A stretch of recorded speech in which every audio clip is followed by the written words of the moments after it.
intersection. Stop at the six-pack.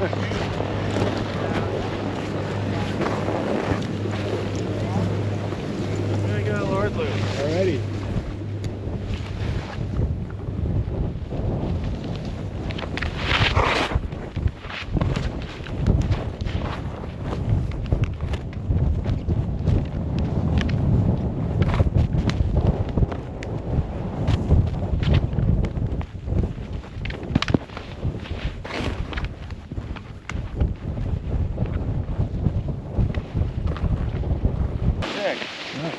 That was very unpredictable. That snowboarder? Yeah. Alright, ready? Yeah. Thanks, Chris.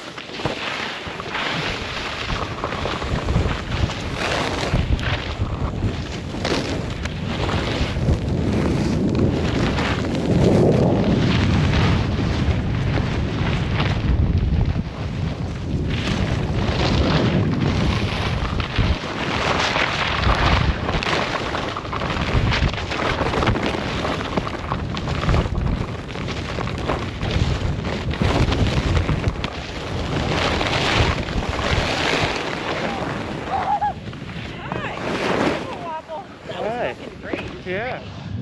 Hey skiers, I'm Jeff from Skiessentials.com. And I'm Bob. How's it going? We also got Chris and we got Matt down there too. We thought today was a great day to revisit the 2025 Atomic Bent 100 for a couple different reasons.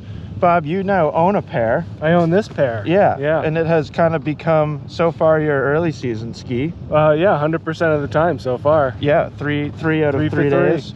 And you know, it's brand new. We talked about all the changes last year. It's not like a technology driven ski.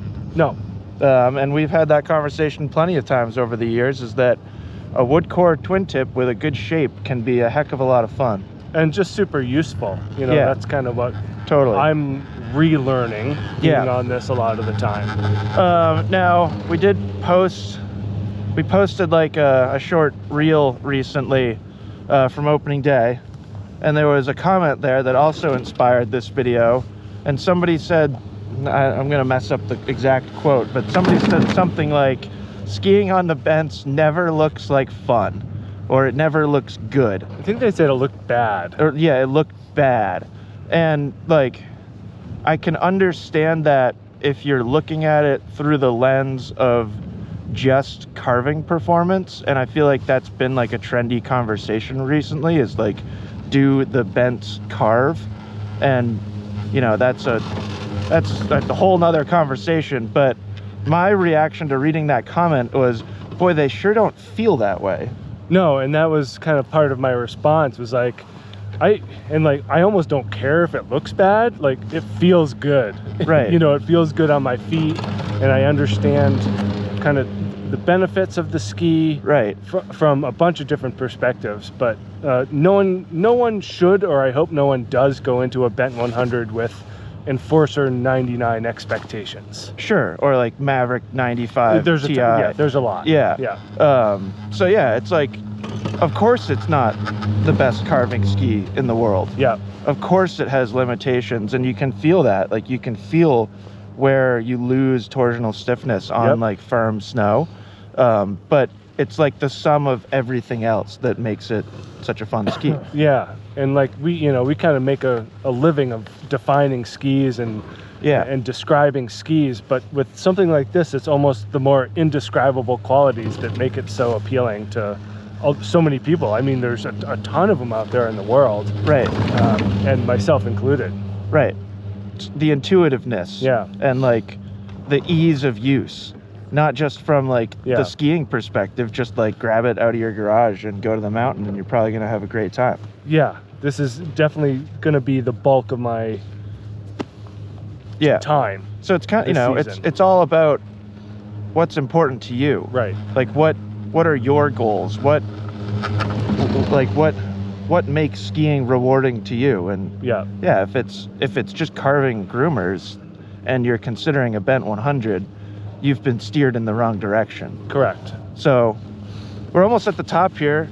We designated Matt as filmer, so we're gonna give the camera to Matt again, mostly because he doesn't quite fit in Bob's bents, I don't think. But Matt skied them a lot, so we'll get Matt's take, and we'll go take some pictures too. So we're gonna go skiing, and then we'll talk to you in a little bit.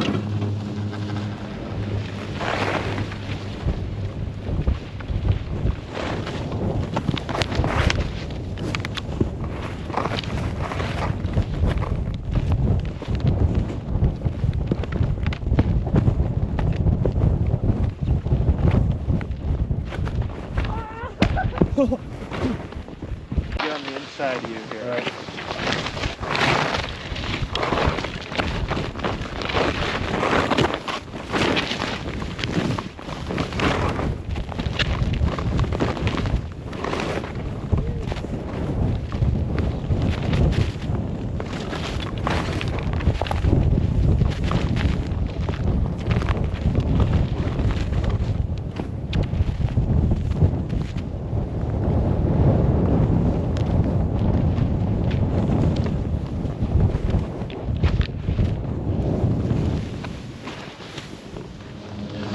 So yeah, this to me is what the Vent 100 is all about. Right. So, bopping around, finding little side hits, playing around in some soft snow. It's like a fantastic early season ski. Do you remember having this conversation about the Black Crows Kamix last year at this time? Like that was kind of my version of that, and it's an interesting comparison because it's another kind of wood core 100 millimeter twin tip. Yeah. This thing's just lighter and it's easier to much use. lighter, yeah, which has it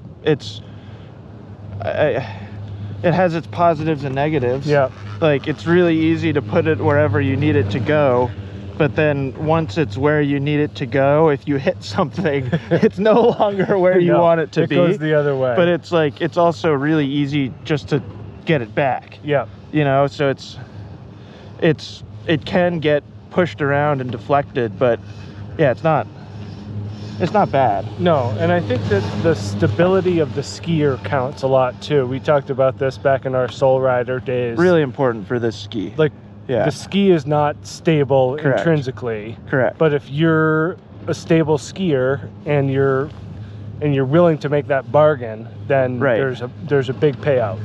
Yeah, it's the Candide conversation. Right. Where when you watch him ski, you might perceive it as like those are the most powerful skis in the world. Right. When really it's just like he has in cat-like balance. Yeah, uncanny. So that's kind of the skier that really is going to get along well with this ski. Yeah, I haven't really spent much time on this since like Pico last year, and I'm just really thankful for the increased tail rocker. It's coming in handy today for me. Yeah. Like, third day on snow, I'm not skiing very well. The conditions aren't ideal, and just having that tail, like the ability to let it just kind of feather around behind you is really nice to me. And I will say, like, with the tail rocker conversation. Oh, Matt's talking. I don't have a lot of tail rocker, and I'm following you guys. And it would be much easier with these conditions to have that kind of tail rocker. Yeah.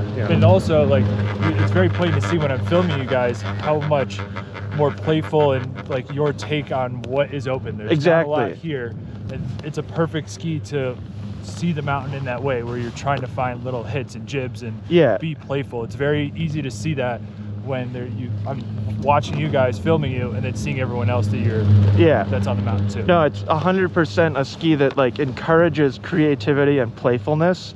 It does not encourage you to like drive the shovel into the snow and like generate lateral G-forces and stuff like that. No, and I'm glad you brought up G-forces, because this ski to me represents the opposite of that. And that's kind of what I like about skiing, and we can talk about the width a little bit too, because that's another hot button topic, is like 100 underfoot with no metal for an early season East Coast ski. Is kind of not really on the books for a lot of people, but I like the feeling of skiing flat and two-footed and drifty, as opposed to really getting in there and feeling that lateral force. Like it kind of feels like you're floating. To me, it's all about that flotation feeling. Yeah, even when like not speaking to like soft snow flotation, just like the whole the whole skiing experience. You're just kind of like, oh, this is like very easy and floaty. Well, think about yesterday when it was a lot firmer than it is today, and you can just drift it sideways. And you know, we're kind of reaching a little bit, but for us Vermont skiers, we get that a lot, and it's fun to just throw skis sideways, and it doesn't really matter what. You just kind of have to learn that it doesn't matter what surface you're on. Well, and deal with that. So for me, this has been interesting. The past 2 days, I skied that Faction Prodigy 1, which I'm excited to talk about at some point. And that ski has its own set of strengths and attributes of its own. But this is far easier. Like lower camber height and more tail rocker. That Prodigy, the camber is so high that like with this kind of variable snow, every single thing you felt, where this is more willing to just like go sideways and just like absorb it and kind of like smooth it out. So, you know, keep skiing. Yeah, I'll keep skiing. There's a limit to what we can ski. It's gonna look very similar. There's not a tremendous amount of open terrain, but I do think it's a fun day to revisit Bent. So we'll go do some more skiing, and then we'll talk to you again soon.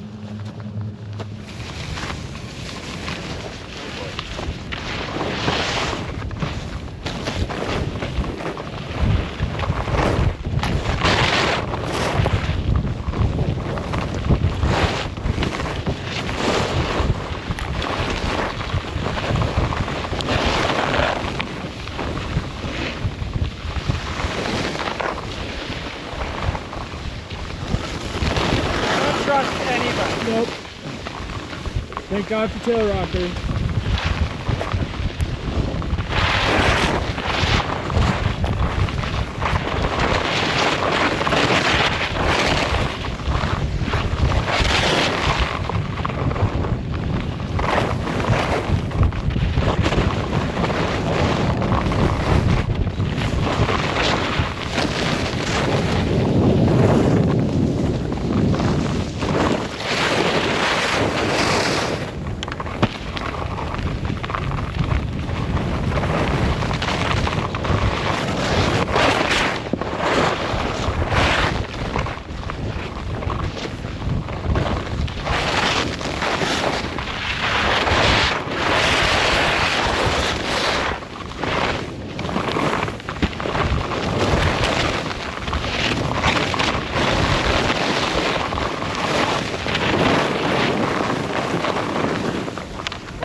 Okay, another Bent 100 run in the books. Matt, thank you for being filmer. Of course, my pleasure. You're a good designated filmer. Good job, Matt. Really comes in handy. But Bob, what do you think? There's a big difference in my experience between the upper mountain and the lower mountain here. Upper mountain, natural snow, natural terrain is a lot more suited to this ski. And then you pop out on that bottom section, and the crowds are crazy because it's early season, but that ball bearing stuff, it doesn't love that. It doesn't love that. And I'm not surprised at all. And there's not many skis that love it. But you need certainly a lot of vibration damping, but also flex. This certainly you can feel each individual ski kind of do its own thing. You know, just a very sharp contrast to the upper mountain experience, which is just wonderful and lovely. Feels right at home in that little Lord Loop thing and hayride, and but no, I mean it's a fun ski, and I think like what we're doing right now is a very good visual representation of what this ski is good at. I'd say the one thing that we're not doing right now that it's also good at is park. I'll add bumps and trees to that conversation. We don't have trees yet.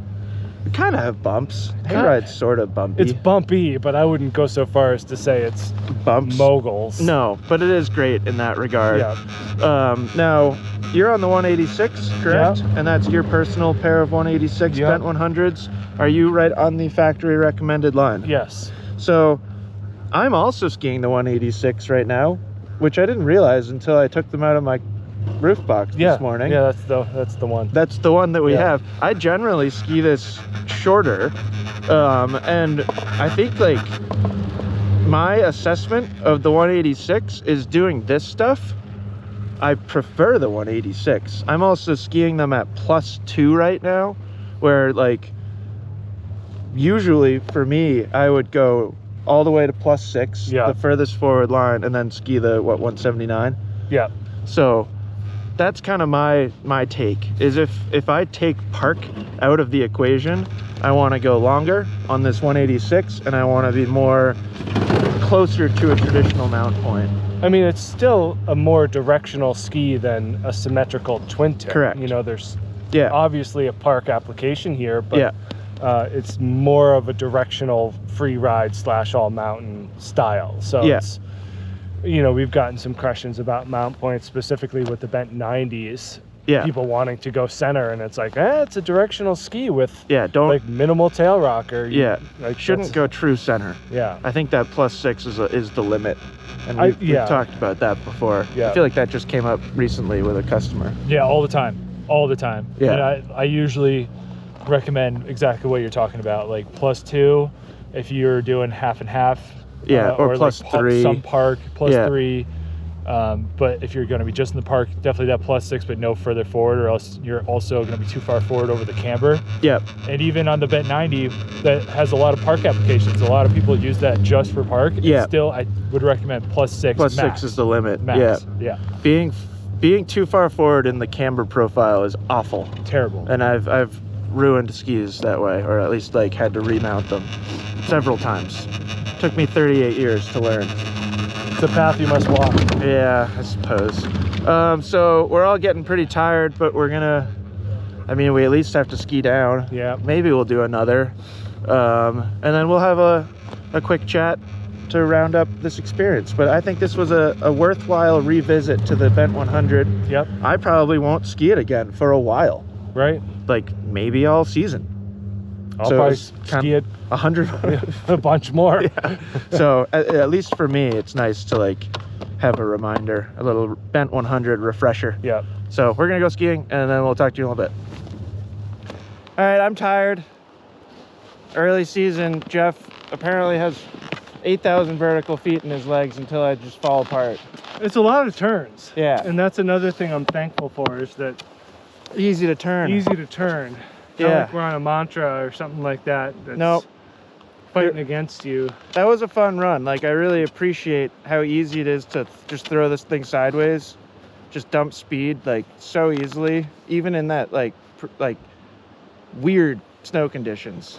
Like you might hit a tree or like a stump, or you might hit a rock, but the ski just flicks out.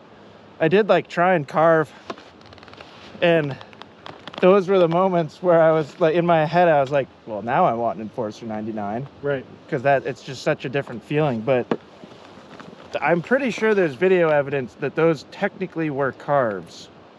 They were. Okay. I would not call them dynamic carves. So, like, yeah, that's the limitation. But it can do it. Right. And how many of those dynamic carves would you have feasibly done today on those trails? Like on an Enforcer 99 or a M7? Like, I mean, I would say like on a given run, 15% of the time I could have been like, all right, we can open it up here. But yeah, and the other 85% of the time, this is way more fun.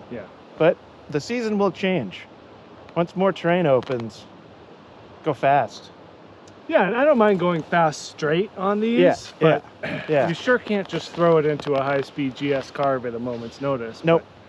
That's outside ski can wander. yeah. Anyways, these skis don't belong to me. Apologies in advance to Bruce if anything happens to them here. Apologies in advance to myself if anything happens to me as my first rails of the season. Neither of these are rails. Ready? Good. Oh, my goggles are fogging.